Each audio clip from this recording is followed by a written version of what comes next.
Now we want to examine ways to drive economic growth. Tyler Cowen is an economics professor at George Mason University and co-author of the blog Marginal Revolution. He's the author of a ton of Atlantic articles that just probe and provoke on economics, and one of my favorite writers.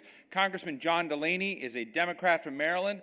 I think he is the only member of Congress who is a former CEO of a seriously large company, and he's done it twice over. He serves on the House Financial Services and Joint Economic Committees. And Yves Smith is just amazing. Is a force behind the financial blog Naked Capitalism. Let me just say, if you are a topic of Yves Smith in Naked Capitalism, good luck. She spent a quarter century in the financial sector, now runs a management consulting firm, Aurora Advisors, and it's my pleasure to welcome Ed Luce back to the stage. I should say before I turn it over to Ed, and I won't tell you who sent me this, but somebody says, I'm going to read it verbatim here. He said, "I heart Ed Luce. Is that weird?" Not at all. So anyway, Ed, the floor is yours. I think that's really weird, but thank you, whoever it is. So this is an interesting title, The FitBit Economy, How to Jumpstart Growth. Now, I'm not the healthiest of people, so I haven't personally experienced the Fitbit, but friends of mine who've shown the charts they get on their iPhones of the number of steps they took that day and whether their sleep patterns were interrupted and their heart rates, etc., actually have convinced me, for all the graphics they get on their personal health, that more information causes them to behave a little bit more healthily. And I guess the implication here for the economy is that if we get more data and we have a more accurate and detailed picture of how the actual real economy works out there, then we'll be better at jump-starting growth. And that, of course, is the other supposition in the title, that growth needs jump-starting and that we are in a new normal. So let me just ask each of you in turn, starting with John, whether you, A, agree with that point, that this is just a data problem, that if we knew more, we could all agree on what to do, or whether this is a more philosophic problem, assuming you agree that growth needs jump-starting. So I don't think it's just a data problem. That doesn't mean the data is not important. Someone once told me in the private sector, unless you're God, bring data, right, to support what you want to do. So having the data is really important to make sure the decisions you make are actually based on the facts as opposed to based on ideological theories. So I think having the data is important, but I don't think the solution is necessarily more data. More data should always be sought to make sure it's we have as good of information as possible when making our decisions. I do think jump-starting the economy or increasing growth, whether you want to call it jump-starting or just increasing the rate of growth, is incredibly important. If you look at the power of compounding of the economy at even a relatively modest amount of excess growth over a long period of time, and the effect it has on our future financial flexibility, it's staggering. So doing things to improve economic growth and making sure the government and the private sector are working as well together as they could be, I do think is really, really important. And having good data to inform those decisions is important, but also really thinking about the problem the right way, right? I used to say in business that you can't solve a problem until you can describe it. And I don't think we're adequately describing what's going on in the private economy of the United States as well as we could be as a government.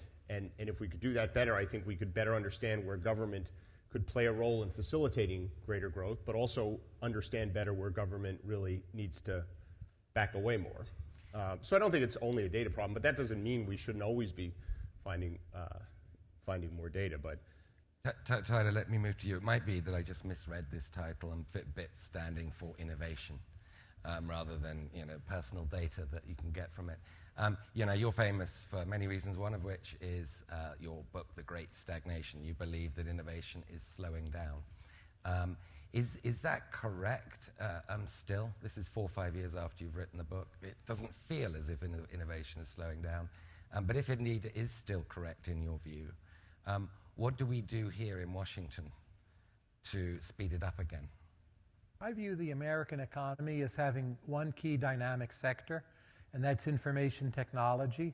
But if you look at real wages, if you look at labor force participation, if you look at broader measures of productivity growth, if you think anecdotally about our sectors of education, healthcare, and also what the government spends, we're in many ways just not improving at that higher rate. And that's what we mean by the productivity slowdown.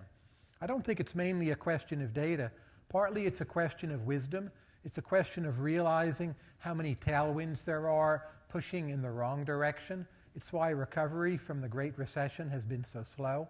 So I think 4 years after that book was published, the core messages are mostly still true. I think we could deregulate some parts of the economy that would spur growth.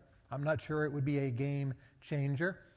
Also, our mentality has changed. Americans are less geographically mobile. They're less ambitious. I sometimes say the one drug we chose to legalize, marijuana, it's the one which puts you to sleep. And that says something. So ultimately, a lot of it is up to us in the cultural sense. And I don't think there is a quick fix from government. We'll know more about our interrupted sleep patterns if we have something around our wrist. Yves, are we in a new normal? The IMF actually calls it the new mediocre. Growth is slow. Growth, even though it's adequate in the U.S., it's not adequate even though it's positive in terms of producing the kind of outcomes that we like to see societally. And one of the big problems, and I would almost argue that the data issue is that we actually know quite a lot. We're not willing to face up to the implications of what we know. Over the last 30 years, the benefits of growth have gone disproportionately to the top 1% and even more so to the top 1/10 of 1%. Real average worker wages have been stagnant since the mid-1970s. We've gone from a model of capitalism which was built on the basis of a strong, prosperous middle class, to one of rentier capitalism, where the new robber barons are corporate CEOs, hedge fund and private equity managers. I mean, some of you folks may have heard Alan Rivlin, in just a few hours, a little more than an hour ago, talk about the lock of money on politics. Their lock on politics is why a lot of the ideas that would make a real difference, like, more government-funded spending on innovation. In fact, there's a great book by Maria Mazzucato which discusses how government is actually a huge driver of innovation. All the 12 core technologies in the Apple iPhone, government funded. Apple actually spends less on R&D than the average tech company. They're a exploiter of technology as opposed to a real exploiter and a brilliant marketer of technology as opposed to a creator of technology. The other ideas you don't hear discussed enough are things like more fiscal spending, more aggressive antitrust enforcement, bankruptcy reform. Cars and houses used to be the drivers of the economy. Young people now don't want to buy cars, and they can't afford, and many of them can't afford to start a household and buy a house because they're mired with student debt. And then the ideas that do tend to get traction in rooms like this are ones that are basically disguised Trojan horses for the top rich. Public-private partnerships for infrastructure, or things like the trade deals that look like they're now going to get done, which they're really not about liberalization of trade. They're much more about weakening national sovereignty and regulation to further enrich multinationals. I'm looking forward to teasing out the Trojan horse later on with the Q&A from this audience. John, but let me just first ask about what the implication of what you've just been saying, Yves, which is a lot of government action. John, I first met you 2.5 years ago, where all the freshmen elected to Congress go to the Kennedy School each 2 years, and for some reason I was invited to talk to you. You were having a debate in your head about whether politics was a game any longer worth getting into, and you were going to give an experiment. Well, you're now a second-term congressman. You've had your first Congress was the least productive in history, I believe. I don't know where this one might be slightly less where are you going unproductive. Is your jury back in? Is politics worth? Are you part of the solution or part of the problem? Oh, I think government has proven across time that it can be part of the solution. But again, I think you have to have the right perspective. I spent most of my career in business, and when I would travel around the world and see successful economies, what you'd always find is the government and the private sector would work well together. Mm-hmm. And I think we have to get back to that here because I think there's an opportunity for tremendous collaboration between the government and private sector to really improve the lot of all Americans. And part of the problem that I think we have is government. We don't necessarily think about government's role correctly. And you went back to, you started by talking about data. And we're talking about investments in research, which I agree, we're massively under investing in research. We're under investing in infrastructure. But here's an example. We look in government, we view every government expenditure as the same. So if you spend $1 of government money on basic research, which has been proven to be the best investment government makes, it has a multiplier of $2.42 for every dollar we spend. In other words, we get $2.42 of economic growth for every dollar we spend on basic research. That dollar in the government budgeting world is treated the same as a dollar spent on expanding some part of the government bureaucracy, for example. Which doesn't mean we shouldn't be expanding parts of government based on a need, but you shouldn't think of them the same way. Similarly, infrastructure is the second best investment government makes with a multiplier of $1.92 to 1. We never think about these things that way. So we have an enormous amount of data available to us. In other words, around infrastructure, for example, where is an area I've spent a lot of time, the data is overwhelming that smart investment in infrastructure leads to increased economic competitiveness, and importantly, it puts people to work with actually very good middle-skilled jobs. And we're not doing it. And part of the reason we're not doing it is we're caught up in this budget debate around pay-fors and how do we pay for things, and we're not making smart decisions about how we spend the money. There's a concept that gets debated a lot in Washington called dynamic scoring, which I'm a huge supporter of as a Democrat, and I'm unusual in that regard among Democrats, because I think that we're never going to really make the investments we need as a country that are smart investments unless we actually think about their economic consequences of them, and we don't do a lot of that. So I'm fairly optimistic. First of all, I'm optimistic on the country. I don't buy into any of these theories. I mean, productivity is down, but if we had driverless cars, how much would productivity change overnight, for example? I mean, there's just things that we can't predict that'll happen based on the core strengths of this country that I'm just intuitively... Go ahead. I guess the question is, and I'll direct this to Tyler, the question is whether government is going to be part of finding these solutions. I think they... Answer. So listen, I think they have to be, but again, a huge amount of money is accumulating outside government in the world right now, right? And government needs more money for certain things. So government should be smarter about how it spends its own money, but it should also figure out ways of channeling money that's outside of government against challenges that government has historically provided for, right? I mean, among the nonprofit world, the NGO world, and the philanthropic world, there's enormous amount of interest in putting huge amounts of money against big challenges that the world faces.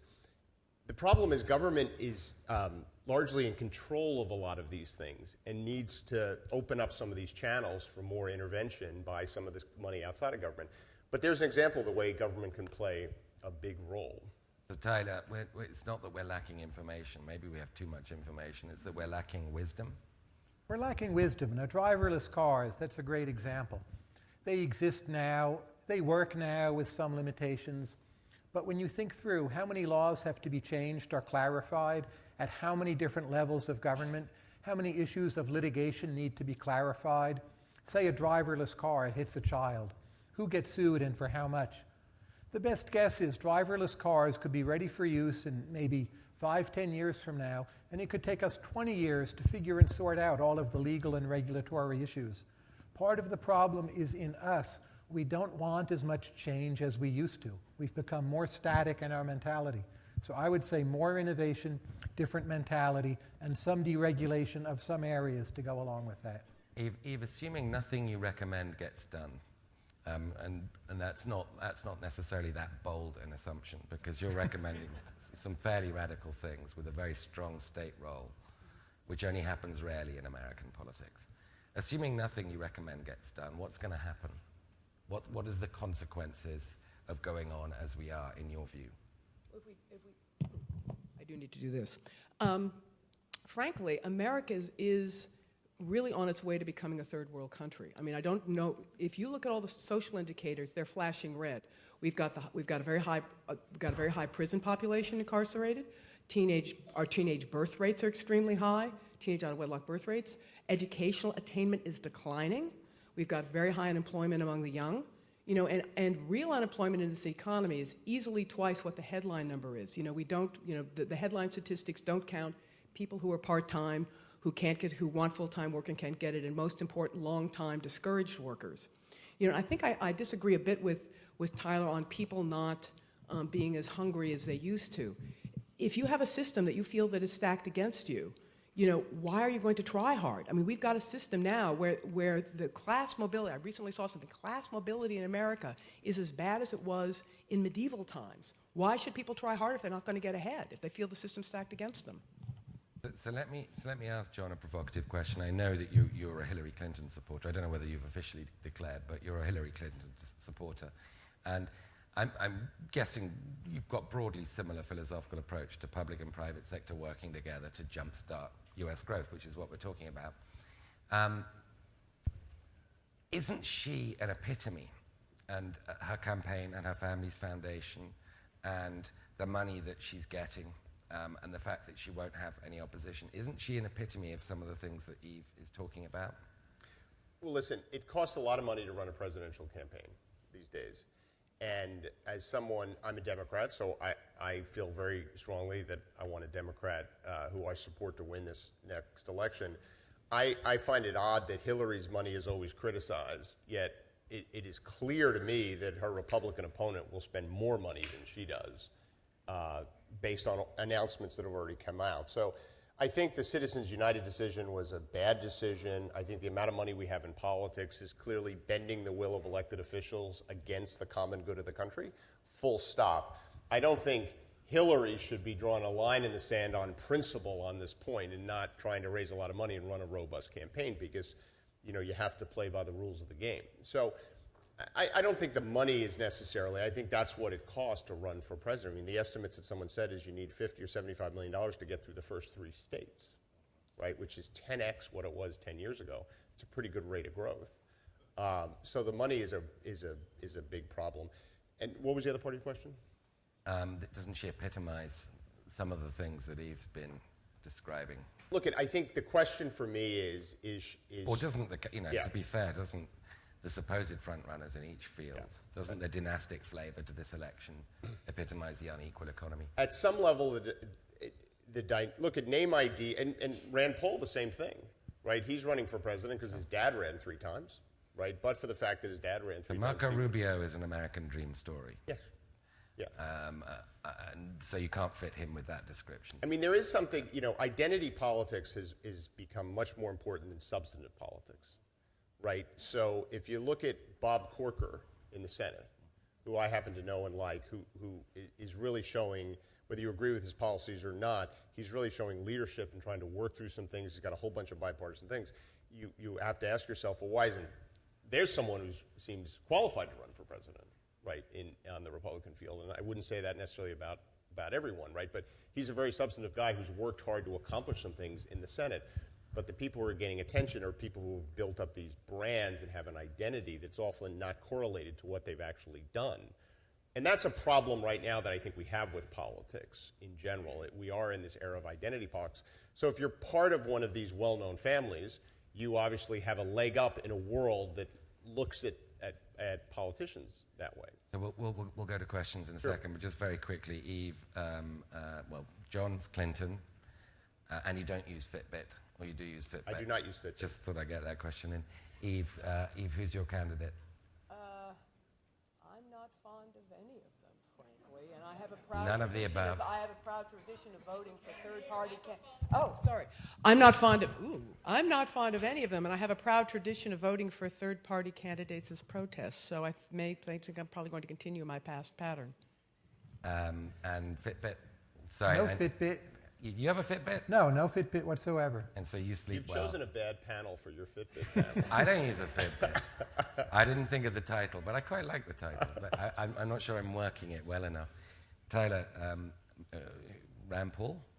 I view politicians as symptoms rather than as problems. But if it ends up being Hillary Clinton against Jeb Bush, whether or not you agree with them, I don't think it's crazy to say that they're 2 of the most qualified candidates out there. And I don't see there was ever a golden age when American politics was so special. Nixon ran for president because he was vice president under Eisenhower, and he had his problems, and those got through the filters of that day. A lot of past presidents did some pretty bad things or said some pretty bad things. So I don't see that it's worse now. The nature of the problem has changed. But I'm not especially pessimistic compared to the broader sweep of American history. It's also not the first time we've had families. We had the Roosevelts, we had the Kennedys, The Roosevelts were fifth cousins, but I mean, this is a longer debate. So questions, please. Or not, as the case may be. Yes, a lady at the back. Oh, I think we need a mic. Don't worry about it. Yes, it's just coming from. Nancy Marshall-Genzer from Marketplace. I have a question for the congressman, but everybody can chime in. What do you think is going to happen at the end of the fiscal year with sequestration, government shutdown, fall of 2013? Everybody said the government won't shut down. I planned a vacation to Yellowstone. I still haven't been.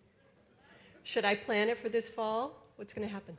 I think you should plan it, but you may want to buy cancellation insurance, which is a fairly competitive market these days, and you can get it at a good price. So, so seriously, I don't think we'll have a shutdown. I think the shutdown experience really scarred each side pretty deeply, which is good. They shouldn't have needed we shouldn't have needed that scarring, but I don't think we'll have a shutdown. Sequester is tough. You know, that whole framework, the Balanced Budget Act of 2011, which created the Joint Committee, is really a low moment in American politics because, you know, a bill was signed that effectively created a doomsday machine. And the premise of it was that each side would hate or be in a position where they would not be able to turn their back on their core constituency, right? So each side went into it on a really flawed premise. And then a super committee was put in place which was supposed to fix the problem. So I think there were 14 members on the super committee who were charged with coming up a deal, which they completely failed. And by the way, doing what people would do in any other organization where they were given an important responsibility and they failed, what most people would do is resign. But in the Congress, where there's no accountability, they go back to their job, and we now are stuck with the sequester. I don't see the political forces that break open the sequester. I think it's really hard to do. I think on the margin we'll do some things. One of the things I've worked really hard at is a big deal around fixing the international tax system, which is very flawed and causing a lot of money to stay overseas, which is something we should fix, and my Republican colleagues in particular have been focusing on a fix there, with increasing our investment in infrastructure, which is something we've way underinvested in, and if we were to increase our investment, I think it would be a good investment. It would create jobs. It would make us more competitive. And that's a big bipartisan deal that we're working on right now in the Congress, and that could be tied into a year-end deal, for example, and that would be kind of mini sequester relief in its own little way, because some of the money could be used for infrastructure as well as a few other things. But I don't see a lot of movement right now on a broad-based, long-term change to the sequester framework, unfortunately. I think that's a go to Yellowstone answer. The lady in the front in the blue, it's just coming. I'm Mitzi Wertheim with the Naval Postgraduate School. Sometime recently, I heard the Secretary of Transportation talk about the study they put out called Transportation 2045. And it's 340 pages thick. And then they put out a small one. I said, nobody has time to read it, so they gave me the small blue one, which had some good words and then had a lot of statistics. But his talk was about how hard it is to get money, that you first have to get it from the feds and then the state and then locally. And my sense was that's 5 to 6 years. So when Obama came in, he wanted to put money into infrastructure. Do you have a question? Well, I'm going to say, how do you change that? Well, one way you change it is what I said earlier, thinking differently about it. And secondly, you know, you have to find, with the debt levels the way they are, and this budget debate we have, the framework we have right now is any new spendings have to be paid for. The only way you pay for them is other spending cuts or tax increases, both of which are very unpopular. So you have to find new sources of revenues. And that's why we went to this international tax system, which is we're getting no revenues off that. All this money's getting trapped overseas. There's a fix there that brings the money back and creates revenues. And we're proposing it all go to infrastructure, to your point, because it's really should be our top domestic economic priority. Okay, and I'm breaking the rules here because you said last question, but I want one person to ask I didn't Tyler want to address, or Yves. I didn't want to address that, though. We don't seem to have trouble finding money for the next bombing run to Iraq. You know, and that great socialist, Richard Nixon, had something called revenue sharing, where he gave block grants to state and local governments because the idea was the federal government was better at collecting taxes and state and local governments were better at spending it. And, you know, if we lived in a different political world, that would be a way to get the money into the state and local government hands with a lot less strings attached, and they could decide their own priorities for spending. Do we have time for one more question? At the back, there's a gentleman right at the back. Hi, thank you very much. Bob Shadler, American Foreign Policy Council. My question is to all of you on crony capitalism and economic growth. It so happens today, the New York Times, Washington Post, Wall Street Journal, and Reuters all had articles about money flowing to the Clintons that had nothing to do with Citizens United. It had to do with $500,000 lecture fees and foreign money going to a 501c3 charitable foundation, with the implication that it affected government policies, international trade, and such. Not to focus just on one person, but crony capitalism generally, and is it a problem with regard to growth? Okay. Crony capitalism generally. Tyler. I would just say personally, I don't support Hillary Clinton, but I think the people who don't support her run the risk of complaining about her too much. That it really is about, you know, who has the better idea. Infrastructure was mentioned. There are too many levels of review. I think the basic problem we have is we make too many small changes, and each one of them seems reasonable. But you make the small changes, you add in the levels of review, and at the end of it all, you're too bureaucratized. And you do that at too many levels of government, and there is no immediate big bang. You need to slowly unpick those restrictions, make them easier, make it possible to have the next generation of driverless cars or drone delivery or artificial intelligence, whatever it's going to be. We're very far from that, but the problem isn't people, it's not Hillary Clinton, it's not candidates, it's just how many layers of restrictions we've put on almost everything. And yes, some areas need those, but not nearly as many areas as have them right now. I have to beg to differ with Tyler on this one. To your point, we have the Clinton issue with the possible trading of favors out of her office in the State Department is symptomatic of a much bigger issue that we have. Basically, one of my friends says fraud is the most rapidly growing industry in America. We have an issue that a level of corruption is acceptable among our elites that wasn't acceptable even as recently as 15 years ago. And I don't know how you shift the culture that way, but starting to call it out is a start. Well, we're a long way from FitBit, but on that note, thank you to all of you.